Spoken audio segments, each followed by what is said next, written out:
மோடி அரசாக இருக்கட்டும், தமிழக அரசாக இருக்கட்டும், இந்த விவசாய கூலி தொழிலாளர்களுக்கு ஒரு பாதுகாப்பே இல்லை. யாருக்குமே வேலை இல்லை. இந்த அம்மாட்ட கேளுங்க, 60 வயசு 65 வயசு ஆயிடுச்சு. எங்கள் வீட்டிலலாம் யாருமே எங்களுக்கு கஞ்சி ஊற்றுறது இல்லைப்பா, ஆனால் 100 நாள் வேலையும் இல்லை, என்ன பண்ணுறதுங்கிறாங்க. அவங்களுக்கு யார் பாதுகாக்கணும்? தமிழக அரசு தான் பாதுகாக்கணும்.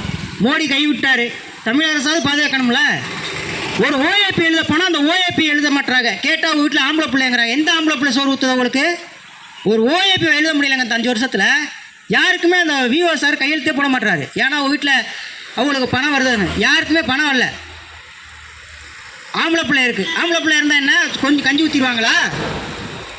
இதெல்லாம் கொஞ்சம் அரசாங்க கவனத்தில் எடுக்கணும்.